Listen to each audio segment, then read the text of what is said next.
एक महिला जिनको 4.5 महीने की प्रेगनेंसी है और साथ में उनको पाइल्स की समस्या पिछले 1 महीने से स्टार्ट हो गई है।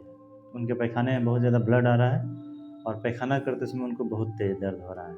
ऐसा उनको पिछले 1 महीने से हो रहा है और जब ऐसी समस्या उनको नहीं थी, तो गोपालगंज के एक फ़ेमस महिला चिकित्सक से अपना ट्रीटमेंट करा रहे थे, जब उनको ट्रीटमेंट का कोई बहुत नीड था नहीं। और इसी दरमियान उनको पिछले 1 महीने से ये बवासीर की पाइल्स की समस्या हो गई है। तो महिला डॉक्टर ने उनको एक मलहम लिख दिया जो पैखाने के रास्ते में लगाने के लिए था। कुछ आराम उनको मिला नहीं, फिर दोबारा गई। तो डॉक्टर ने उनको पैखाना को थोड़ा ढीला होने के लिए एक सिरप आता है, आप सब लोग जानते होंगे, वो लिख दी और उस सिरप को पी रही हैं, कोई आराम नहीं। फिर गर्म पानी में नमक डाल के उसमें बैठी, कोई आराम नहीं। इस महिला का जो मायके है वो हुसैनगंज के पास एक गाँव में है।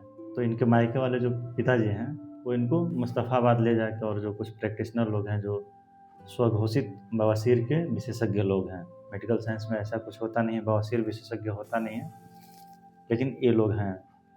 तो महिला वहाँ ट्रीटमेंट कराती हैं, तो वो लोग क्या करते हैं, टिपिकल जो एलोपैथिक दवाई होती है ट्रिनेक्जेमिक एसिड 500 mg का टैबलेट सुबह शाम खिलवाते हैं ताकि खून का क्लॉट बन सके और क्लॉट स्टेबल रहे। लेकिन फिर भी ब्लीडिंग में कोई आराम नहीं मिलती है और ये मुस्तफ़ाबाद के प्रैक्टिशनर इनको डाइक्लोफेनेक का टैबलेट सिरेसियोपेप्टिडेज के साथ भी लिखे रहते हैं। तो महिला जब वो खाती है तो कुछ देर तक, जब तक दवाई का असर रहता है, तो पेन में कुछ आराम रहता है। लेकिन ये गर्भवती महिला है, कितने दिन तक पेन किलर खाएगी? तो फिर इनके पिताजी इनको बढ़िया एक होम्योपैथिक डॉक्टर के पास ले जाते हैं और बढ़िया वाले डॉक्टर इनको 7-8 होम्योपैथिक दवाई और कुछ मदर टिंचर देते हैं, जो पानी में मिला के इनको 12-15 बूंद जो है 4 बार खाना रहता है। तो कोई आराम मिला नहीं। इसी बीच इनकी सास की सास गुजर जाती हैं और इनका ससुराल मीरगंज के पास है। इनके घर की जो एक महिला, जो बूढ़ी महिला जो गुजर गई हैं, उसी में इनकी ननद भी आई हुई है बेंगलोर से। तो इनकी ननद का एक बार मैंने एक्टोपिक प्रेगनेंसी के लिए सर्जरी किया हुआ था अपने क्लिनिक में। तो इनकी ननद राय दी कि तुम डॉक्टर कुमारी रे से मिलो।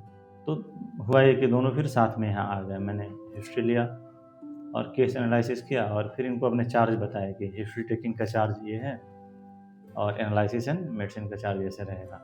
और ये बात है 6 दिसंबर की 2025 में। तो ये बोलती हैं कि मैं घर जाके राय लूँगी।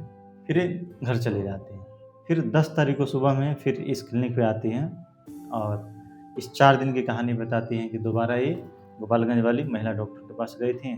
तो महिला डॉक्टर ने इनको एड्रीनोक्रोम का इंजेक्शन 2 ml का इंट्रामस्कुलर सुबह शाम चलवाया, लेकिन फिर भी कोई ब्लीडिंग और पेन में आराम नहीं। पहले से ज़्यादा कमज़ोर हो चुकी हैं, इनके बॉडी में खून का बहुत हद तक कमी हो चुका है ब्लड लॉस के चलते। और आयरन का सिरप ये पी नहीं सकती हैं, क्योंकि आयरन का सिरप बहुत सारे पेशेंट में रिलेटिवली कॉन्स्टिपेशन कराता है। तो ये तो इनके लिए नुकसानदेह बात हो जाती है। तो ये काफ़ी ज़्यादा कमज़ोर होकर 10 तारीख को मेरे क्लिनिक पर आई थी। फिर ये मेरे चार्जेज पे करती हैं और मैं इनको कुछ दवा दे के घर भेज देता हूँ और 13 दिसंबर को फिर अपने क्लिनिक पर बुलाता हूँ। और 13 दिसंबर को इनको मैं 4 घंटे तक अपने क्लिनिक पर रखा।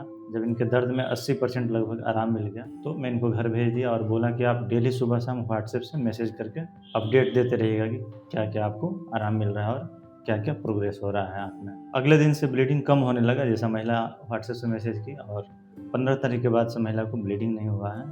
पेन तो खैर यहाँ रहते पीरियड में बहुत हद तक ठीक हो गया था। अभी केस ठीक चल रहा है इनका। कहना ये चाहते हैं कि बीमारी के जड़ का ट्रीटमेंट ज़्यादा ज़रूरी होता है। अब जब तक रूट काउज का अगर ट्रीटमेंट नहीं करें, जस्ट पेन किलर देते रहें या फिर ब्लड में क्लॉट बनने वाला आप टैबलेट इंजेक्शन देते रहें, उससे कुछ बहुत होता नहीं।